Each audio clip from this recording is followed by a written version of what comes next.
Nagsisimula ang pelikulang ito sa isang bayan. Ipakita kung saan nagkaroon ng araw ng pagdiriwang. Ang pangalan ng pagdiriwang na ito na ipinagdiriwang ng lahat. Thanksgiving ang sheriff ng bayan kasama ang kanyang kaibigan. Pumunta sa kanyang bahay at salubungin siya at ang kanyang asawa. Oo, may dala rin siyang regalo para sa kanila. Mahal na mahal siya ng kaibigan niya. Dinala sa loob para makasama siya. Nakakain ang dalawa ni sheriff, isa ang asawa niya. Ang manager ng mart ang amo niya. Tinatawag siya ng amo para magtrabaho kung saan siya. Galit na galit ang pamilya dahil ngayon. Piyeste yun at nagtrabaho pa rin siya dito. Ngayon ay gagawin ito ng may-ari ng mart para sa amin. Ipinakita na isa siyang napakalaking negosyante. Sa kanyang mart sa okasyon ng pasasalamat. Ngunit mayroong isang sale, kaya nagkaroon ng maraming tao. Sabik na nakatayo sa labas ng mart. Komportableng naghihintay ang may-ari ni Maat. Nakaupo ako at kumakain ng pagkain sa aking bahay kung saan. Ang kanyang anak na si Jessica ay kasama rin ang kanyang kaibigan. Kung siya ay naruroon, ang kanyang mga kaibigan ay pumupunta doon. Kaya pinuntahan niya ang kaibigang si Bobby para sunduin. Lumapit siya at umupo sa kotse niya kasama niya. Gusto ng mga tao na pumunta sa mart ng tatay ni Jessica. Magpas siya upang makita iyon doon. Ano ang kondisyon ng makarating sila doon?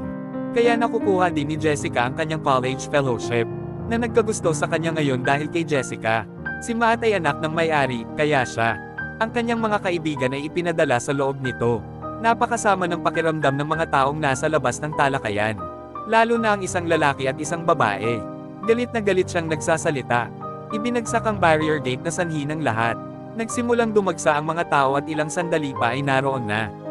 Ang kaguluhan ay naganap at ngayon ang mga tao. Sinimulan nilang kunin ang mga bagay na tulad nitong dumating si Freak. Maraming tao ang nahulog sa scuffle na ito. Pinapatay si Carras para makuha ang mga paninda.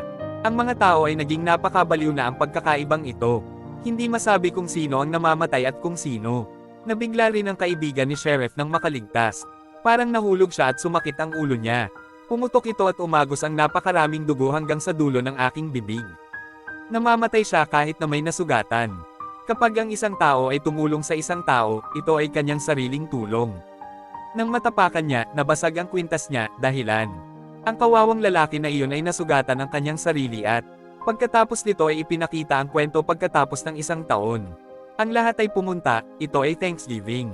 Medyo natakot dahil naramdaman nila, yung papa ni Jessica na naman mag-sense at, like last year, this year din ako nagsimula. Ibig sabihin, papatayin ang mga tao dahil sa kasakiman sa mga karaniwang bagay. Darating ang mga tao at papatayin ang kaibigan ni Jessica. Gumawa ng video at naipost ito sa internet. Na sumikat ng husto pero si Jessica, hindi pa rin pipigilan ng tatay niya ang isang iyon. Desisyon na muling magbukas ng mart at mag-set up ng sale. Gawin para mas kumita siya. Ngunit hindi siya katulad ng iba pang mga tao. Gusto dahil binili niya ang kanya sa mart. Ngayon ay nakita na niya ang mga taong namamatay sa sarili niyang mga mata. Ang babae na pinakamalaking nagbebenta sa mga benta noong nakaraang taon. Nagalit siya dahil naging waitress na siya. Oo, lumapit sa kanya ang sheriff at sinabi sa kanya na ito. May bagong deputy na darating sa bayan at, ngayon kapag ang mga kinatawan ay dumating dito siya ay nakahiga doon. Nagsimulang tumingin si Wade sa isang maskara. Sinasabi sa kanila na ito ang pinakamagandang lugar sa ating bayan. Ito ang maskara ng unang gobernador na ang pangalan ay Juan. Napakabuti niyang tao kaya lahat ng tao. Igalang siya ng husto sa kanyang alaala. Ang bawat isa ay nagsusuot ng kanilang maskara sa Thanksgiving. Ngayon ay ina-apply niya ito tulad noong mga kaibigan niya. Kung ang lahat ay sama-sama, lahat sila ay nakakakuha ng mga abiso. Kapag sinusuri niya ito, nakikita niya iyon. Abiso sa lahat ng taong nagngangalang John. Ipinadala at natag ang lahat ng mga kaibigan. Nagpadala siya ng larawan ng isang mesa kung saan nakasulat ang pangalan ng lahat, ngayon nila naramdaman iyon. Baka may nagbibiro sa atin. Kaya naman hindi pinapansin ng lahat ang bagay na ito. Pagtingin ni Jessica sa labas, nandoon. Isang lalaking nakatayo na nakasuot ng maskara ni Gobernador John. Ang nangyari ay nagmumulto sa kanyang ngunit sa susunod na sandali. Nawawala doon sa gabi kapag naghihintay siya. Sinimulan nilang isara ang kanilang mga tindahan sa araw ng pagbibentang iyon. Nang magalit siya, nakita niya doon ang maskara ni John. Nagsimula akong magtaka kung kaninong maskara ito. Baka dito si John ang nagsusuot ng maskara. Dumating ang pumatay at inaatake ang mga veterinaryo. Binuhusan muna niya ng tubig ang bibig niya at pagkatapos, idinikit ang kanyang bibig sa refrigerator. Pagkatapos nito, kunin niya ang kanyang palakol. Para mapatay ko siya pero matagal lang. Palayain natin ang ating sarili at tumakas dito. Lumilitaw ito ngunit nakita ito ng pumatay. Sinusubukang magtago sa dustbin na nakalatag doon. Ginagawa niya ito ngunit sumakay siya sa kotse. Pinapatay siya nito dahil dito. Ang katawan ay nahahati sa dalawang bahagi at nito mamatay pagkatapos gawin ito. Kalahati ng bangkay sa ibabaw ng gusali ni Maad. Ito ay ginagamit upang lumikha ng takot sa mga tao. Upang maging unang manghuli ng basang babae. Na ikinagagalit ko sa araw ng pagbebenta. At pinakamaraming lumabas sa video IE. Marami siyang sinubukan para makakuha ng libreng gamit. Nang itulak ng mga pulis ang mga tao tungkol dito. Nang malaman niya, pumunta siya rito para mag-imbestiga. Nang makita nila ang kuha ng CCTV. Pero nakita ko kasi ang bawat tao sa bayan. Nagsusuot siya ng maskara sa Thanksgiving. Kaya naman hindi nila malalaman iyon. Pagkatapos ng lahat, nakita kong sino ang pumatay, si Jessica. Tinatawag niya ang kanyang ama at sinabing, "Tatay, ngayon na. Hindi bababa sa hindi ka dapat magbukas ng mart." Dahil ang dugo ng babae ay naging sa kanyang ama. Sabi nila walang mangyayari, extra ako. Ang seguridad ay pananatilihin ngunit pumatay sa anumang halaga. Kaya mananatiling bukas ako kay Aling Jessica at sobrang kinakabahan ng mga kaibigan niya. Pagkatapos ay nakahanap sila ng nagbebenta ng armas. Nagsimulang sabihin na kung kukuha kayo ng baril o anuman. Kung gusto mo ng higit pang mga armas, maaari mo itong bilhin sa akin ngayon. Pumunta si Jessica at ang kanyang mga kaibigan sa istasyon ng pulisya. Nagsisimula kaming sabihin sa kanila na ang aming pinakamahusay. Pinapatay ng killer ang mga nagtatagal. Si Messi ay kasangkot dito kay Sherry Jessica. Sabi nga kung ganito ang nararamdaman mo, dalhin sa amin ang video footage ni Messi. Dahil alam kong kay Papa mo yan. Siya ay naruroon sa malapit, ito ay nangangahulugan na kami. Malalaman mo kung kaninong buhay ang nasa panganib. Babalaan namin sila ng maaga. Ngunit pumayag si Jessica na tulungan sila. Paglabas niya ay nakita niya si Bobby. Nagsimulang sabihin na ang ating buhay ay nasa panganib. Kaya naman lahat tayo ay dapat magkadikit. Para hindi tayo maabutin ng killer ngayon sa gabi. Nagpunta ang time killer sa bahay ng ghoul noong araw na iyon. Tumakbo siya palayo sa monasteryo matapos makita ang dami ng tao. Pinutol ni Kinar ang kanyang ulo gamit ang isang matulis na alambre. Na humahantong sa kanyang kakilakilabot na kamatayan. Pagkatapos ay itinago niya sa isang bag ang pugot niyang ulo. Nagdadala sa kanya kinabukasan ng isang mamamatay tao. Ay tagang lahat ng iyong mga kaibigan ng paulit-ulit. Nagpapadala ng isang post at wala ng iba pa. Bagkus, ang pugot na ulo ng gwardya ang inilagay sa mesa. Kung saan itinago ang mga pangalan ng lahat ng mga kaibigang ito. Nasulat na ang lahat ay kinabahan ng husto. Dahil naiintindihan nila na papatayin din tayo ng killer na iyon. Maraming iniimbestigahan ng mga pulis pero ngayon, maging ang mga ito ay hindi nila nalaman na siya ang pumatay. Sino ngayon ang may gusto sa laptop ng tatay niya? Video footage ng guard day kay Sheriff. Kapag nagpadala siya ng plagiarism, malalaman ni Sheriff ang tungkol dito. Kaninong buhay ang nasa panganib? Nandito ako at sino ang ligtas sa larawang ito? Nakikita ng mga tao ang kaibigan ni Jessica na kasama. Nang makitang nakayakap siya sa isang naghihingalong asno. Nagsisimula silang maramdaman na kay Jessica. Nanganganib din ang buhay ng kaibigan at ngayon ay isang mamamatay tao. Papunta sa isang gym trainer na. Isang kaibigan ng gym trainer ang naruroon noong araw na iyon. Ang upuan ay ang pinuno na tumawag sa kanya. At nagsimulang tumalon sa jumping pad ngunit pagkatapos lamang. Killer nagiging jugular ng gym trainer. Nagsimulang damyugo ang kanyang ilong at doon siya namatay. Nakakakuha ng kanyang kaibigan upuan leader jumps kapag kung siya ay nakatayo, ang mamamatay ay sasaksakin siya mula sa ibaba. Dalawang bahagi ng kanyang katawan ang naging masakit. Namatay din siya pagkatapos ng aksidenteng ito. Ang kolehiyo ay sarado habang si Jessica. Dalawang kaibigan ang hiniling na manatili sa kolehiyo. Kapag silang dalawa ay nag-iisa, sila ay naging mga mamamatay tao. Kinikidnap sila at pagkatapos ay umalis. Sasaluhin na sana siya ni Jessica nang tumakbo siya palayo dito at pumunta sa makeup room. Nagsimulang maghanap ang killer kung saan-saan. Pero habang papalapit si Jessica sa makeup room, inispray niya ito at nagsimulang tumakbo palayo dito. Nang marinig ng mga pulis ang kanyang pagsigaw. Kaya agad silang lumapit at iligtas siya at sa gayon. Hindi kayang patayin ni killer si Jessica ngayon na si Bobby. At nalaman ng mga kaklase ni Jessica na siya pala. Ngunit kung sinubukang salakayin ng pumatay. Parehong lumapit sa kanya pero nandito pareho. Nagiging heartbroken siya na parang umiiyak sa sulok. na pareho kayong lumayo sa akin bilang. Ang isa sa kanyang mga kaibigan ay pumunta sa isang nagbebenta ng armas at bumili ng baril para protektahan ang sarili. Ngayon ang pumatay ay nasa bahay ng kaibigan ni Jessica. Nauna siyang pumasok sa security guard. Pumapatay ngunit kapag nakita niya ang kanyang patay na pumatay. Kung mayroon man, binabaril at pinapatay din niya ang mga ito. Ang pagkakaibigan lang ni Jessica ang nakaligtas. Kung kanino nakikipag-video call ang kanyang kaibigan. Nagsimulang magtanong kung okay ka lang ba ngayon nasa lugar na ako. Pero sabi niya oo, ayos lang ako. Nandito ako, huwag kang mag-alala sa akin habang tumatawag. Nanggaling sa likuran ng killer at tinamaan siya sa tenga. Ipinasok ito dahilan para duguan siya. Kaya naman nagsimula siyang tumakbo sa mga video call. Nakita ng kanyang kaibigan ang lahat ng ito. Kaya agad siyang pumunta sa bahay ng kaibigan niya kaya ayon. Maaaring iligtas ang kanyang buhay ngunit ang mamamatay na iyon. Naglagay ng kutsilyo sa kanyang leeg sa video. Ipinapakita ang lahat ng ito sa iba pang mga kaibigan. Naramdaman ko na angkinan ako ng mga kaibigan mo. Pagkatapos nito ay nahulog niya ang bata sa isang talim. Binibigyan ng kanyang katawan sa 2 piraso at namatay siya doon pagkatapos makita ang lahat ng ito. Ang tatay ni Jessica ang nagpasya na ngayon ay ako. Hindi ako magbubukas ng mart dahil marami.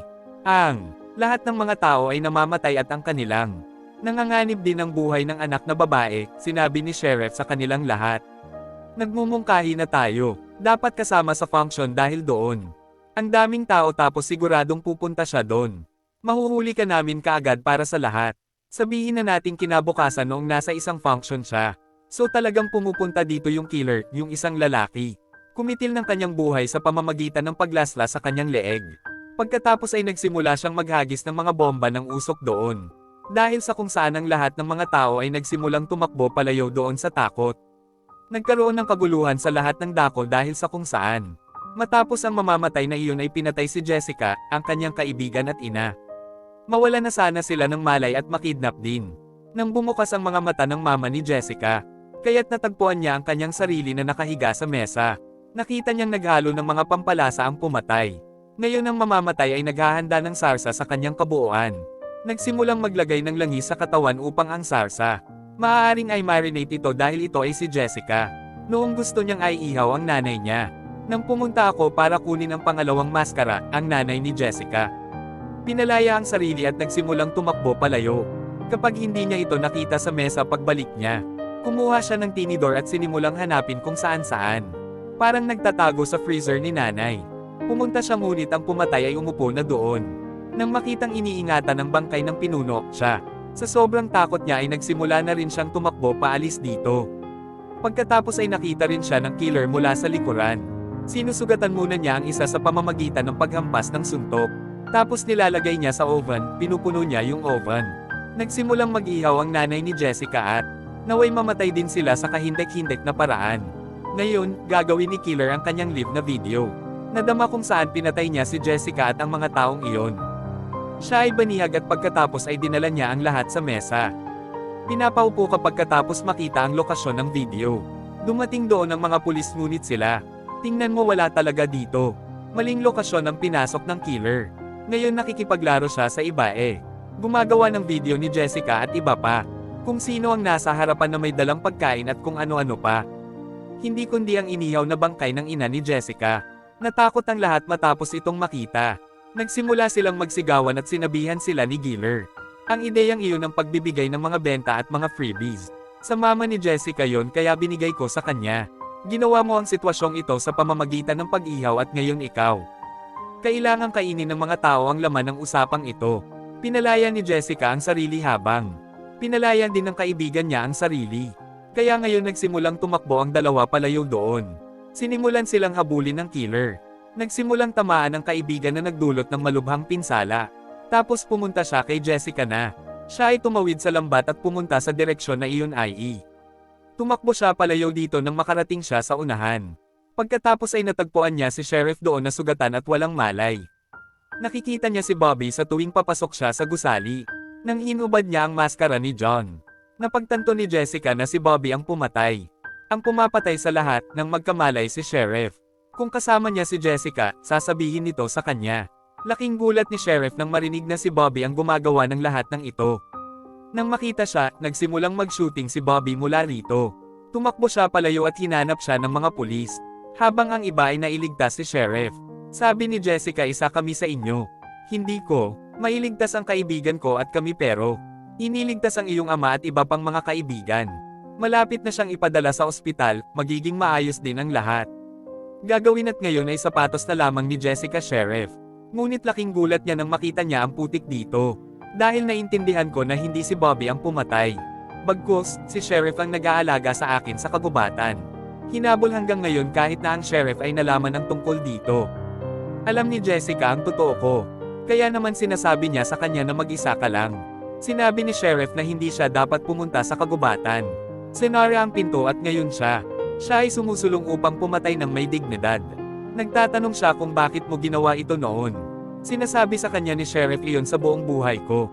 Ako ay nag-iisa, umaasa sa isang pag-ibig. May nakilala akong kaibigan, siya at ako pareho. Mahal na mahal nila ang isa't isa. Iwan mo ang asawa mo at pakasalan mo ako dali. Pupunta sana pero ulo ng tatay mo. Dahil dito, nahulog siya sa scuffle. Namatay siya dahil sa nangyaring muli. Naging mag-isa ako at doon ako nagdesisyon. Hindi ako iiwan kahit kanino. Para walang duda sa akin, ginagawa ko ang buwan ni John.